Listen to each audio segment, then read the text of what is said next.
നിങ്ങൾ പലപ്പോഴും റോങ് സ്റ്റെപ്പൊക്കെ ഒഴിവാക്കിയിട്ട് റൈറ്റ് സ്റ്റെപ്പ് ഫോളോ ചെയ്ത് ക്വസ്റ്റ്യൻ ചെയ്തിട്ടുണ്ടാവും. പക്ഷേ ഈ റോങ് സ്റ്റെപ്പ് ഒഴിവാക്കിയത് എന്തിനാന്ന് വെച്ചാൽ അത് നിങ്ങൾ ടീച്ചറോ ആരെങ്കിലും ഫ്രണ്ട്സൊക്കെ പറഞ്ഞു തന്നായിരിക്കും. പക്ഷെ അതിന്റെ റീസൺ നിങ്ങൾ എക്സാക്ട് മനസ്സിലാക്കിയിരിക്കണം കേട്ടോ. കാരണം നിങ്ങൾക്കൊരു പുതിയ ക്വസ്റ്റ്യൻ, ആരും പറഞ്ഞു തരാത്തൊരു ക്വസ്റ്റ്യൻ കിട്ടുമ്പോൾ നിങ്ങൾക്ക് വീണ്ടും ഒരു റോങ് സ്റ്റെപ്പ് ഫോളോ ചെയ്യാതിരിക്കുകയാണെങ്കിൽ നിങ്ങൾ അതിന്റെ റീസൺ അറിഞ്ഞിരിക്കണം. ഓക്കെ, സോ ഏതൊരു റോങ് സ്റ്റെപ്പ് എന്തുകൊണ്ട് ഫോളോ ചെയ്തില്ല എന്നുള്ളത് നിങ്ങൾക്ക് അറിഞ്ഞാൽ നിങ്ങൾ പിന്നെ എവിടെയും ഒരു റോങ് സ്റ്റെപ്പ് ഫോളോ ചെയ്യില്ല, ഫുള്ളി റൈറ്റ് സ്റ്റെപ്പിലേക്ക് നിങ്ങൾ മൂവ് ചെയ്യുന്നതായിരിക്കും. ഓക്കെ, സോ ഇവിടെ x+1 divide by x-1 less than 2 എന്നുള്ള ഇൻഇക്വാലിറ്റി ഉണ്ട്. ഇതിൽ എന്തുകൊണ്ട് x-1 ക്രോസ് മൾട്ടിപ്ലൈ ചെയ്തുകൂടാ, എന്തുകൊണ്ട്, why it is wrong, you have to know x+1 less than 2 into x-1. This is wrong step. എന്തുകൊണ്ടാണ് അതിന്റെ റീസൺ?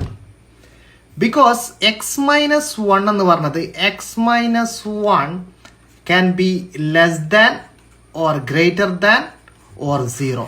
ഈ മൂന്നും വരാം. x-1 ലെസ് ദാൻ 0 വരാം, ഗ്രേറ്റർ ദാൻ 0 വരാം, ഈക്വൽ ടു 0 വരാം. അപ്പൊ ലെസ് ദാൻ 0 വന്നാൽ നിങ്ങൾ ക്രോസ് മൾട്ടിപ്ലൈ ചെയ്യുമ്പോൾ ഒരു ഇൻഇക്വാലിറ്റിന്റെ ഇന്റർചേഞ്ചിങ്, അതായത് ഏതെങ്കിലും ഒരു variable negative variable cross multiply ചെയ്യുമ്പോൾ എന്ത് ചെയ്യണം, ഇൻഇക്വാലിറ്റി സൈൻ ചേഞ്ച് ചെയ്യും. അപ്പം നമുക്ക് x-1 പോസിറ്റീവ് ആണെന്ന് ഉറപ്പാൽ മാത്രമേ ഈ ഒരു സ്റ്റെപ്പ് ട്രൂ ആവും. 2 into x-1 ക്രോസ് മൾട്ടിപ്ലൈ ചെയ്യാൻ പറ്റും. ഓക്കെ, സോ ഇങ്ങനത്തെ റീസൺസ് നിങ്ങൾ അറിഞ്ഞിരിക്കണം. ഇതെങ്ങനെ സോൾവ് ചെയ്യുന്ന പറഞ്ഞാൽ നമുക്കിവിടെ ക്രോസ് മൾട്ടിപ്ലൈ ചെയ്യാൻ പറ്റില്ല. ഇതിന്റെ സൊല്യൂഷനും കൂടെ ഞാൻ പറഞ്ഞുതരാം. ഇതിൽ നമ്മൾ LHSലുള്ള 2ന്, അതായത് LHSൽ 0 ബ്രിങ് ചെയ്യണം. RHSൽ എന്ത് ചെയ്യണം, 0 കൊണ്ടുവരണം. അതിലുള്ള കോൺസ്റ്റന്റിനെ LHSലേക്ക് കൊണ്ടുവരിക. So -2 less than 0. 2നെ ലെഫ്റ്റ് ഹാൻഡ് സൈഡിൽ കൊണ്ടുവരുന്നതിന് പ്രശ്നമില്ല. ഇതിന് നമ്മൾ LCM LHS സിംപ്ലിഫൈ ചെയ്യാം. ഇവിടെ ക്രോസ് ചെയ്യുന്നതിന് പ്രശ്നമില്ല, കാരണം ഇൻഇക്വാലിറ്റി അല്ല ക്രോസ് ചെയ്യുന്നത്, ജസ്റ്റ് ഈ റാഷണൽ വേരിയബിൾ സബ്സ്ട്രാക്ട് ചെയ്യുന്നതാണ്. So x+1 -2 into x-1 divided by, still x-1 എവിടെ കിടപ്പുണ്ട്, ലെഫ്റ്റ് ഹാൻഡ് സൈഡ് കിടപ്പുണ്ട്. സോ ഇതിനെ സിംപ്ലിഫൈ ചെയ്യുമ്പോൾ എത്ര വരും,